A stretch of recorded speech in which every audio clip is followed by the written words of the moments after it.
यह कविता सुमित्रा नंदन पंत के द्वारा फरवरी 1934 में लिखी गई। यह कविता प्रगतिवादी स्वर से युक्त कविता है। निराला और पंत दो बड़े कवि हैं छायावाद के, और इन दोनों ने ही छायावाद का अतिक्रमण किया। प्रगतिवाद की पृष्ठभूमि बनाने में इन दोनों कवियों का महत्वपूर्ण योगदान है। 1934 से लेकर के 1936 तक पंत की जो कविताएं थी वो युगांत नामक काव्य संकलन में 1936 में प्रकाशित होती हैं। और इस युगांत काव्य संकलन में प्रगतिवाद की पृष्ठभूमि बन रही होती है। युगांत, युगवाणी और ग्राम्या पंत के ये 3 काव्य संकलन हैं जो प्रगतिवादी चेतना से युक्त कविता को दिखाते हैं, जो छायावाद की परंपरागत शैली से हट करके कविता लिखी गई है। इसमें कल्पना और सौंदर्य से इतर कवि को यथार्थ का बोध होता है और वो यथार्थ के धरातल पर आकर के कविता लिखता है। तो इस कविता की व्याख्या देखते हैं। द्रुत झरो जगत के जीर्ण पत्र, और यहाँ द्रुत का मतलब शीघ्रता से, यानी शीघ्र, अतिशीघ्र, जितना शीघ्र हो पाए उतने शीघ्र, उतने जल्दी से इस जीर्ण पत्र के गिरने की बात है कि यह जीर्ण पत्र उतना ही जल्दी से गिर जाए, नष्ट हो जाए। अब ये जीर्ण पत्र किसका प्रतीक है? तो जीर्ण पत्र उन परंपराओं, रूढ़ियों, उन विचारधाराओं के नष्ट हो जाने का प्रतीक है जो मध्यकालीनता के बोध से युक्त हैं, जिनका कोई मूल्य नहीं है। समय और परिस्थितियां बदल जाती हैं तो पुराने युग की कुछ ऐसी परंपराएं, मान्यताएं हैं जिनसे मानवता का कुछ भी भला नहीं होने वाले होता है। तो यहाँ पर कवि ने बहुत प्रतीक और उपमान छायावाद के अपनाए हैं कि पत्तों की बात है, मधुवाद की बात करता है कवि, लेकिन इसका संबंध जो है छायावाद से नहीं है। तो देखते हैं, कवि आगे कहता है इसमें कि शीघ्र अतिशीघ्र जो जीर्ण परंपराएं हैं, जो शीर्ण परंपराएं हैं, वो संसार की ऐसी परंपराएं जितना जल्द से जल्द हो सके संसार से विदा लें। हे स्रस्त ध्वस्त, बहुत सारे विचार, बहुत सारी परंपराएं जो ध्वस्त हो चुकी हैं, बस लकीर पीटने वाले लोग हैं, उन परंपराओं पर किसी न किसी कारण से चल रहे हैं, उनके पीछे चलने का कोई तर्क नहीं है। तो उसके लिए कवि कहता है कि हे स्रस्त ध्वस्त, यानी ऐसी मान्यताएं, ऐसे विचार, ऐसी परंपराएं जो ध्वस्त हो चुकी हैं, जिन पर चलने का कोई मतलब नहीं है। हे शुष्क शीर्ण, ऐसे रूखे हुए, ऐसे शुष्क और ऐसे शीर्ण, ऐसे पुराने हो गए पत्तों का गिर जाना ही अच्छा है। तो पेड़ के पत्तों के गिरने का रूपक कवि बांधता है इस अर्थ में कि पुरानी परंपराएं, पुराने विचार, पुरानी रूढ़ियां जिनका कोई मतलब नहीं है, उन्हें अब समाप्त हो जाना चाहिए ताकि नए का आगमन हो। तो वैसे भी छायावाद की कविता की बड़ी विशेषता रही है कि वह रूढ़ियों से मुक्ति, परंपराओं से मुक्ति, बंधनों से मुक्ति की बात करती है और स्वातंत्र्य की चेतना की भावना का विकास करती है। तो यहाँ पर कवि ये बात कहता है कि ऐसे पुराने पत्ते, यानी ऐसे पुराने विचारधाराएं जिनका कोई मूल्य नहीं है, कोई महत्व नहीं है, समाज के लिए कोई उपयोग नहीं है, वो जल्द से जल्द समाप्त हो जाएं ताकि नए का आगमन संभव हो सके। और पुराने पत्ते हिम ताप, हिम मतलब बर्फ, ताप मतलब गर्मी, कि गर्मी और सर्दी सह करके बर्फ के कारण वो पत्ते पीले पड़ गए हैं, और उन पीले पत्तों से अब पेड़ों को भोजन मिलने वाला नहीं है। उन पुरानी परंपराओं से, पुरानी विचारधाराओं से समाज को कुछ लाभ होने वाला नहीं है। और तो और ये पुराने पत्ते मधुवात भीत हैं, नए विचारधाराओं के आगमन से डरे हुए हैं। भीत मतलब डरा हुआ, और मधुवात का मतलब हुआ कि जो वसंती हवा है। पुराने पत्ते गिरेंगे तो ही नए पत्ते आएंगे, पुराने अपना स्थान छोड़ेंगे तो नए का आगमन संभव होगा। अन्यथा की स्थिति में नहीं होगा।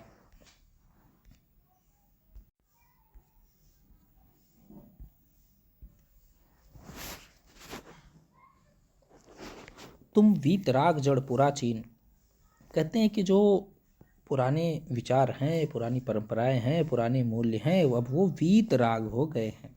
वीतराग का मतलब अनासक्ति से होता है, जिसका अब समाज से कोई लेना देना नहीं है, जो अब शांत हो चुका है, अब उसका कोई उपयोग नहीं है समाज के लिए।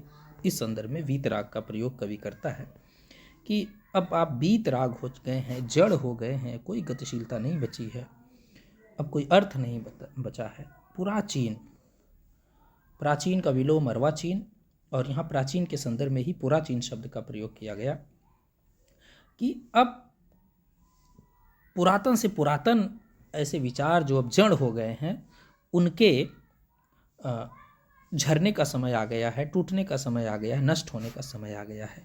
निष्प्राण विगत युग, ये जो विगत युग है उसके लिए निराला पंत निष्प्राण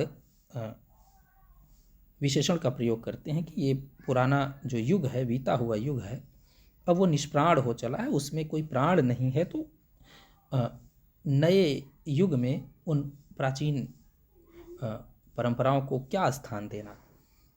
मृत विहंग, विहंग मतलब पक्षी, और ये विचारधाराओं का पक्षी मर गया है, और अब उस मरे हुए पक्षी के लिए अब यहाँ पर भी देखिए, कवि अभी भी प्रकृति के प्रतीकों और उपमानों को नहीं छोड़ रहा है। छायावाद की बहुत सारी विशेषताएं प्रकृति अभी भी कविता में है, लेकिन अब वह प्रकृति बदली हुई है।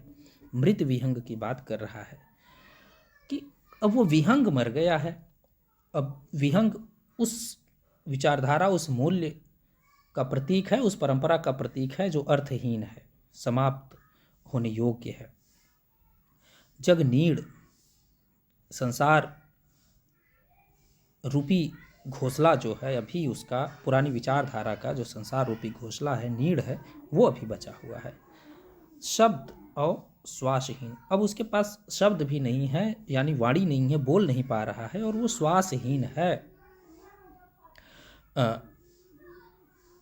ऐसी विचारधाराओं के पास कोई शब्द नहीं है, मतलब ये है कि अब दुनिया को राह दिखाने के लिए अब कोई नई चीज़ उसके पास नहीं बची है जिस पर चल करके एक अच्छी सी दुनिया बसाई जा सके। अब उन पुरानी परंपराओं को खो देने में ही, भूल जाने में ही अच्छाई है। इसलिए कभी लिखता है, च्युत अस्त व्यस्त पंखों से तुम, ये उस विहंग के, उस पक्षी के ऐसे पंखों से तुलना करता है उस विचारधाराओं की जो अर्थहीन विचारधाराएं हैं, कि जो अस्त व्यस्त पंखे हैं वो उड़ने का काम नहीं आने वाली हैं। तो निश्चित रूप से उपयोगितावाद की कुछ बातें कवि अपनाता है यहाँ पर, और उसके लिए कहता है कि ये पुरानी विचारधाराएं अब च्युत हो गई हैं, इन्हें छोड़ देना चाहिए, अब इनका कोई उपयोग नहीं है। आगे कवि कहता है, झर झर अनंत में हो विलीन।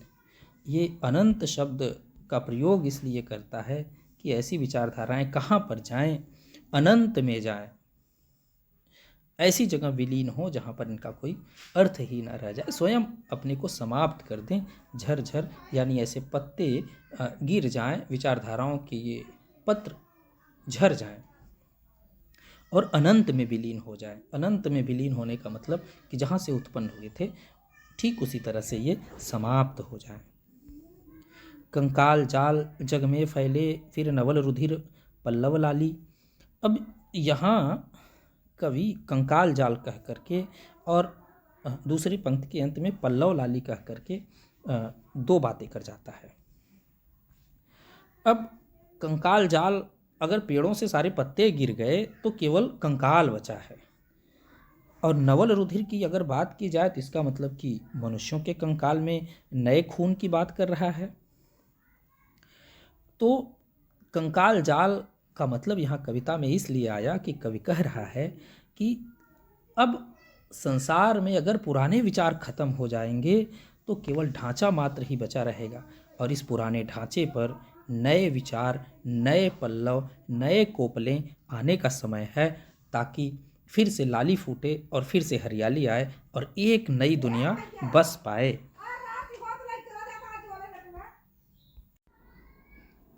कंकाल जाल जग में फैले, फिर नवल रुधिर पल्लव लाली। इस कंकाल जाल में यानी अब दुनिया के बचे हुए ढांचे में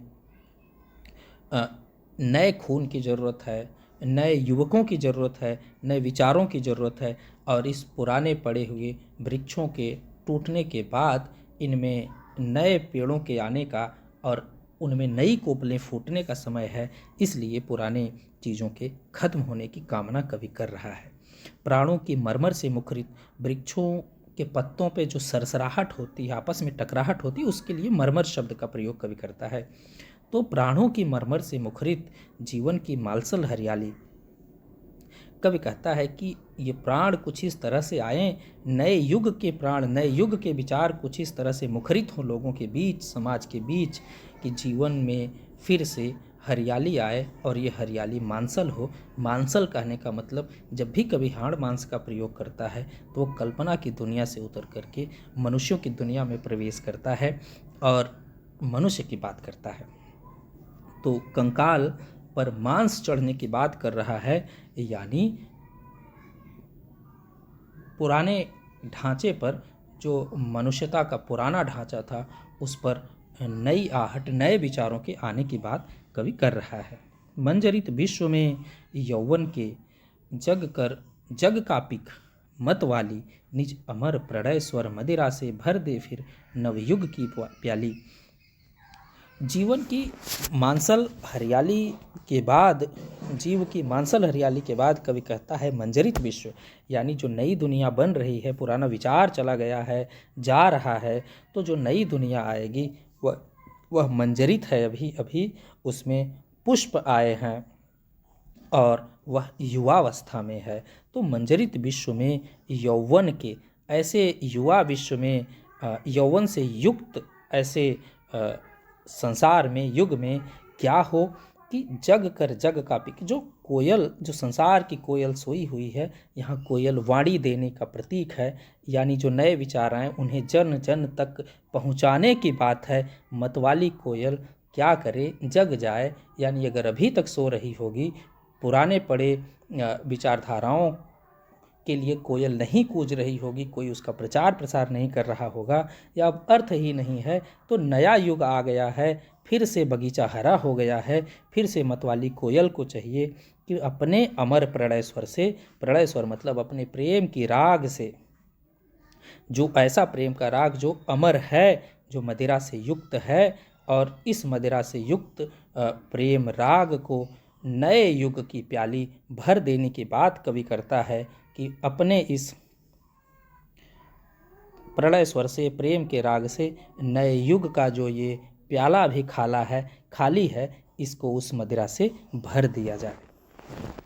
अब यहाँ पर प्याली और मदिरा दोनों हलावाद के प्रतीक हैं।